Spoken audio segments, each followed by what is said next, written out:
This is CGTN, China Global Television Network.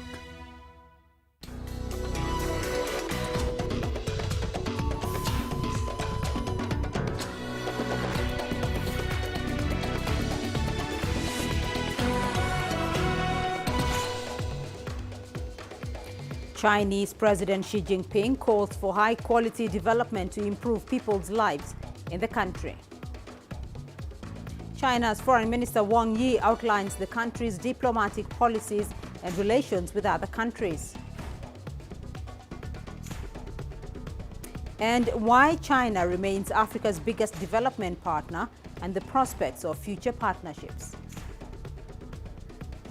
Welcome to Africa Live on CGTN with me, Beatrice Marshall, in Nairobi. Also ahead on the program, more countries in Africa roll out mass COVID-19 vaccinations. And we highlight the risk factors for being overweight during the coronavirus pandemic.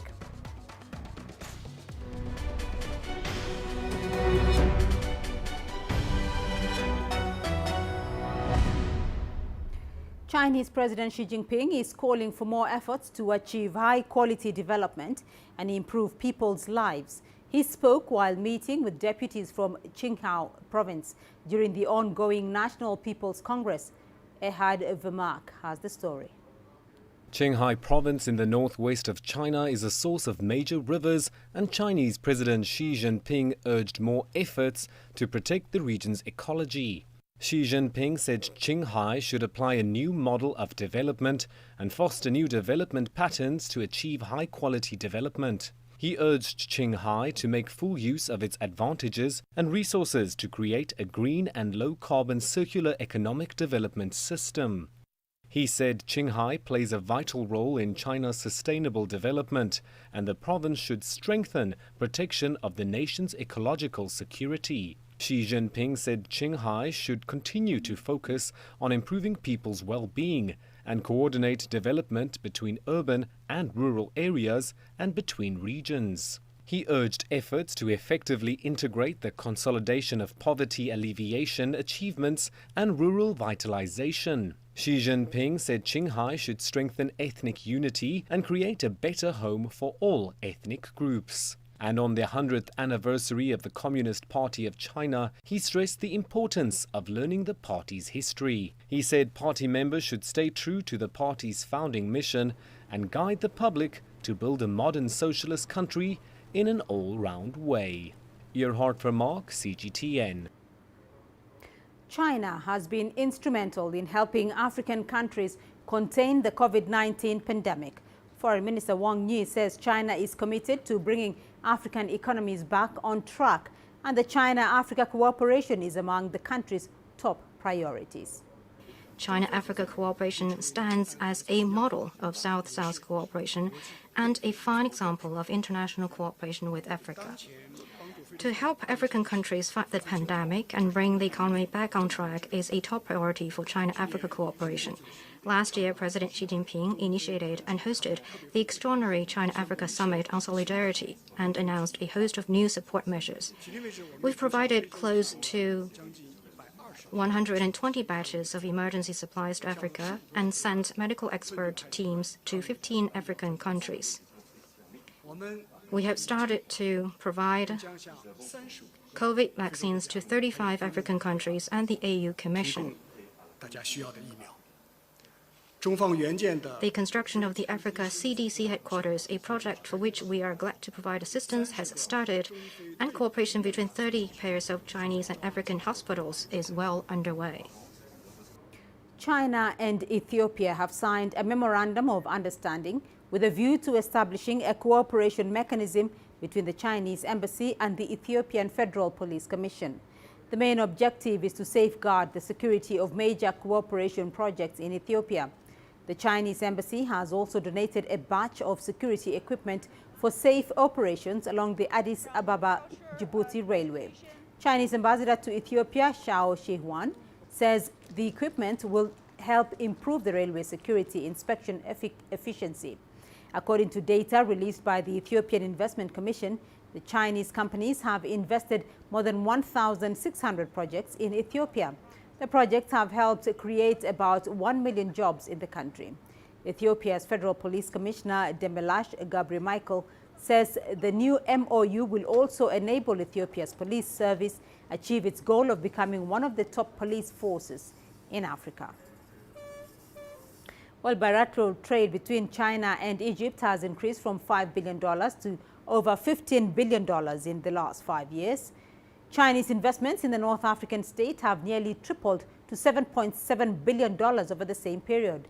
CGTN's Yasser Hakim reports on the deepening relations between the two countries.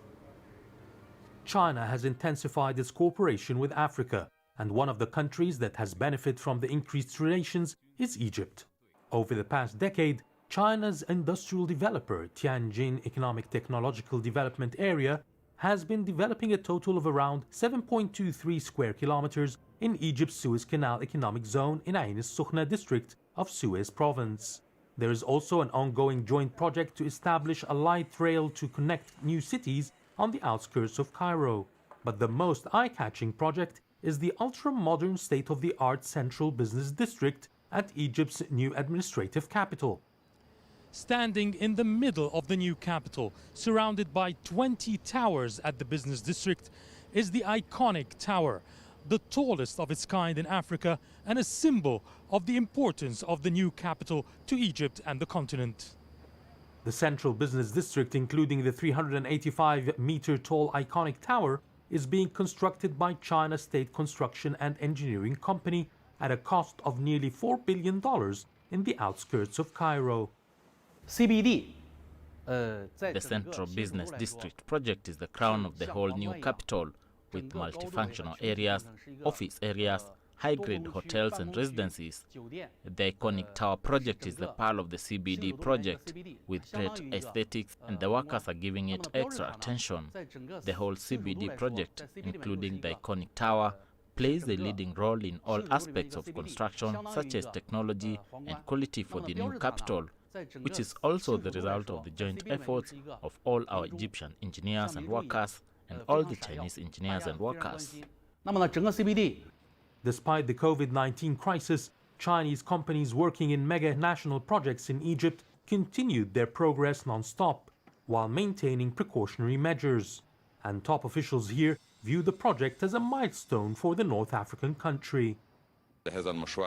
This project is so important that its construction is under the personal care of President Abdel Fattah el-Sisi and His Excellency the Chinese President Xi Jinping. This huge project elevates Egypt to the world stage as having a city of the highest international standards. We visited the business district last year, and the iconic tower was only a few floors up. This week it has reached 60 floors at a height of 280 meters. Engineers tell me its development is one of the fastest construction rates worldwide, based on the latest Chinese technology. We have developed a lot of advanced technology to finish this great project. The first is the high-strength concrete. We developed the mixture of the C80 high-strength concrete, use the local materials. This is the highest strength concrete that ever applied in Egypt. The second technology we used is climbing formwork. This climbing formwork is mainly used to construct the concrete core wall. This is a platform which will provide a safety and safety environment for the laborers. And also this will improve the efficiency of all the laborers. So now we can reach the speed of 4 days, finish one floor of the concrete core wall. The Mecca project that is expected to be delivered by end of 2022 reflects the strong partnership between the two countries. Officials have confirmed more cooperation is underway soon in various other projects. Yasser Hakim for CGTN, Cairo. You're watching Africa Live, still ahead on the program. More countries in Africa roll out mass COVID-19 vaccinations. And we highlight the risk factors from being overweight during the coronavirus pandemic.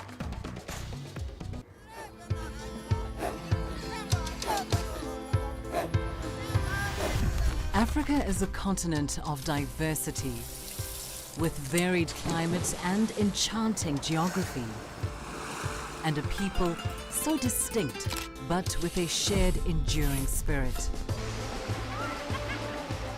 We are at the heart of the continent to bring you the untold stories. Let's have a look. We celebrate Africa as it shapes its own destiny. Syria, Juba, Ethiopia, Tanzania. Africa Live. Find your voice.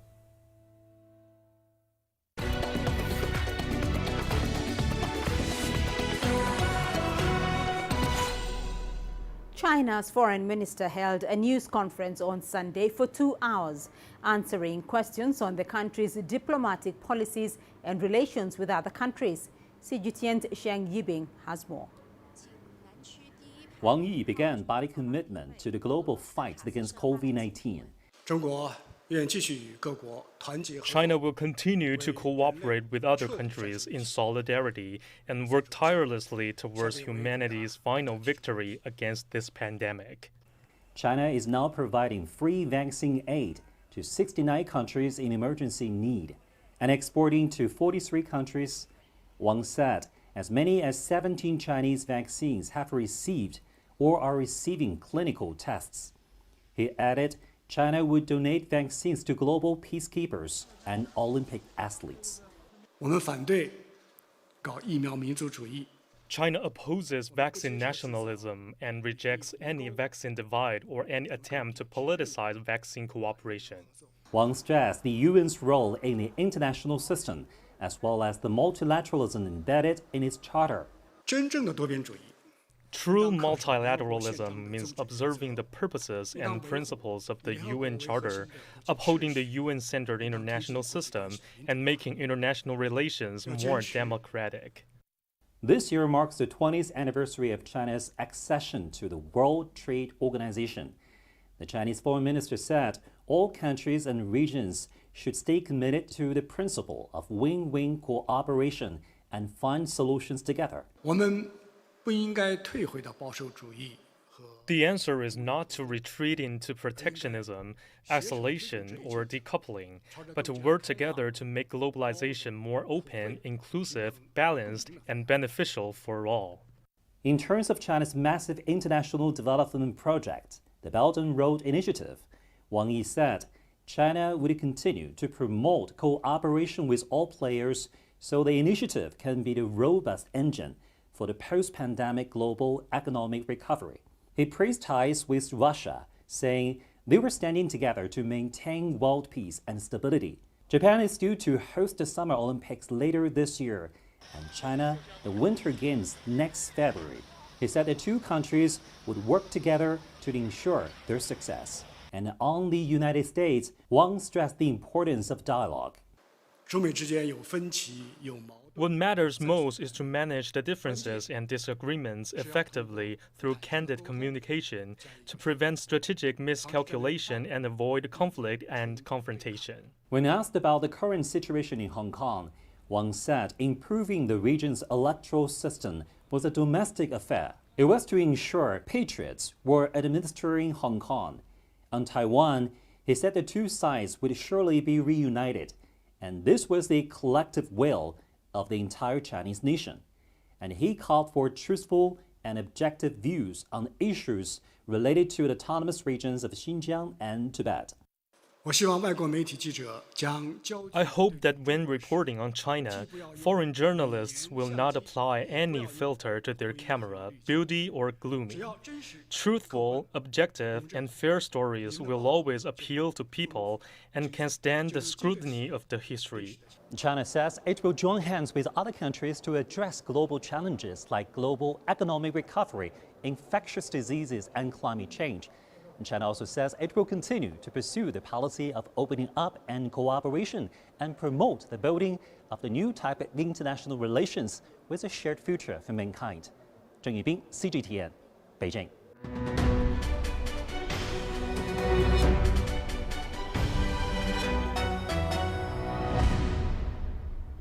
Vaccination campaigns have gained momentum in several African countries. Kenya, Nigeria and Rwanda are among the latest to roll out mass vaccinations, joining a list that includes South Africa and Egypt. The World Health Organization's COVAX initiative has greatly bolstered inoculation efforts across the African continent, as Robert Nagila reports. After months of lagging far behind rich nations, African countries have begun ramping up vaccine rollouts against COVID-19. Under the COVAX facility, 17 countries have so far received close to 12 million COVID-19 vaccines. Among the African countries that have received vaccines from COVAX are Ghana, Kenya, Nigeria, Mali and Lesotho. COVAX is distributing a vaccine developed by AstraZeneca and Oxford University known as Covishield. Several other countries, among them Egypt, Zimbabwe, Equatorial Guinea, Senegal, Morocco, Ethiopia, Sierra Leone and Algeria have received vaccine donations from China developed by pharmaceutical giant Sinopharm. Rwanda is the only country in Africa to receive the Pfizer vaccine, which must be stored at -70 degrees. 10 countries on the continent have already begun mass vaccinations. They include Kenya, South Africa, Zimbabwe, Rwanda and Senegal. We encourage all that have access to these vaccines to get their shots as soon as possible to protect themselves adequately. And again, we call on all to maintain the public health measures required to avoid ongoing transmission, spread, disease and even death. 3 countries, Tanzania, Madagascar and Burundi, have not made any plans to acquire vaccines. South Africa, meanwhile, has donated its batch of AstraZeneca Oxford vaccines to the African Union. The country secured 9 million doses of the vaccine developed by Johnson & Johnson. Millions more vaccine doses are expected from the COVAX facility in the next couple of weeks. Robert Nagila, CGTN, Nairobi, Kenya. Ethiopia has received about 2.2 million doses of COVID-19 vaccines. The batch came through the World Health Organization's COVAX initiative. The Eastern African nation plans to administer the AstraZeneca vaccines primarily to health workers, the security forces, teachers and the elderly. The vaccines were received by the Ethiopian Minister of Health, Africa Centers for Disease Control Director and the country's World Health Organization representatives. And we'll be launching the vaccination program in very few days. Again, a very exciting day for Ethiopia, and with a strong hope and with concerted efforts, the vaccination and the rollout,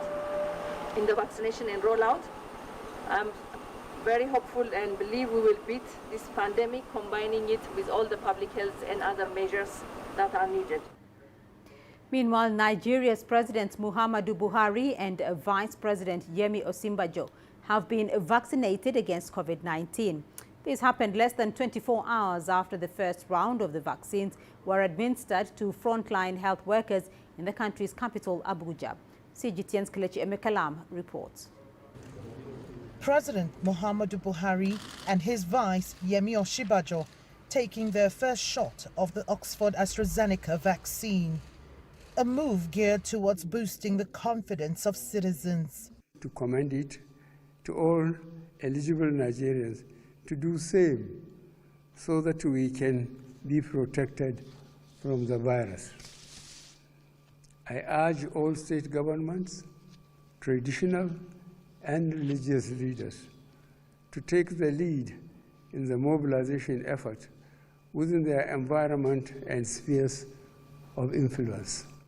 Authorities say the vaccine has been met with widespread skepticism, but they're guaranteeing its safety and authenticity as they continue on efforts to scale up responses. To continue to sustain essential and even routine medical services so we do not lose on the side of this area and begin to see more fatalities coming. Even this has come up as a very fast intervention, and it is for that reason that some people have apprehensions about these vaccines, which governments are at pains to dispel. This vaccine, under the leadership and coordination of the task force, but the Ministry of Health and its agency, the Primary Healthcare Development Agency, have got the constitutional and the executive responsibility of applying and administering these vaccines. Unauthorized processes of vaccination should be discontinued, because very soon, as you have the genuine, the fake ones will start to surface. Nigeria received close to 4 million doses of the Oxford AstraZeneca vaccines earlier this week. Government says plans are underway to get at least 50 million doses of 3 other types of vaccines by April through the African Union. The country hopes to vaccinate more than half of its 200 million strong population over the next 2 years. Kelechi Emekalam, CGTN Abuja, Nigeria. Obesity has become a greater concern during the COVID-19 pandemic. Overweight people face a higher risk of contracting COVID-19 and being hospitalized or even dying from it. CGTN's Julie Shire reports. South Africa's marathon COVID-19 lockdown has kept people at home, exercising less, trying to deal with anxiety and personal loss, and eating more. Experts believe this has led to an increase in obesity.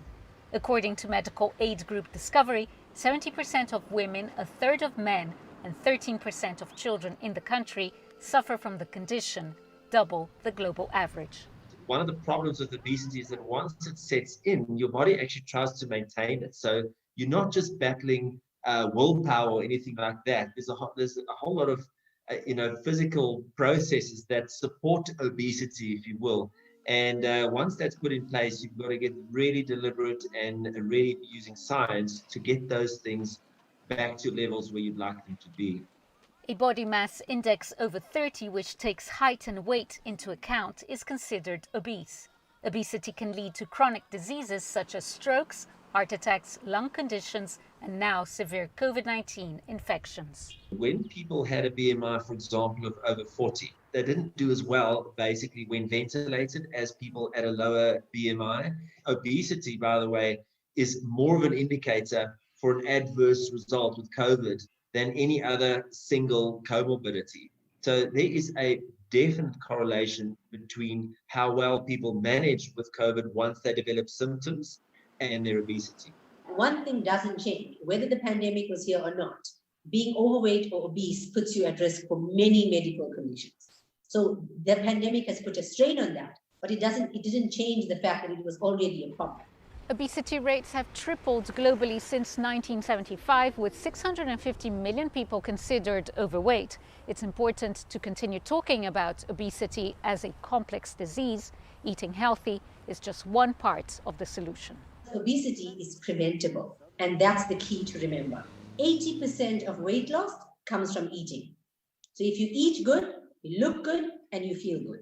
The other 20% is adjunctive things like exercise, supplements, counseling, etc. Higher food prices makes it more challenging for poorer South Africans, but doctors say people need to be educated on eating correctly. And it's almost sometimes shifting our mind, noticing that when we say maybe we want to eat healthy fish, we want to eat veggies, something like vegetables from your own vegetable garden and a tin of pilchards can just as likely be classified as a healthy meal. And in that way, not only expect people to spend massive amounts of money that they don't have, but make it practical and culturally acceptable and appropriate as well. This year's World Obesity Day theme is Everybody Needs Everybody. It's about pulling together and supporting each other to live healthier, especially during dark times. Julie Shara, CGTN, Cape Town, South Africa.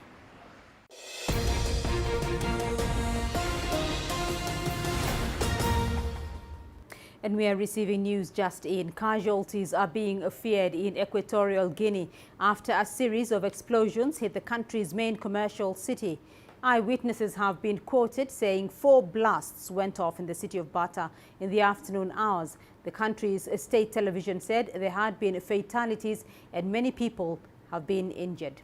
We'll bring you more details in our subsequent bulletins.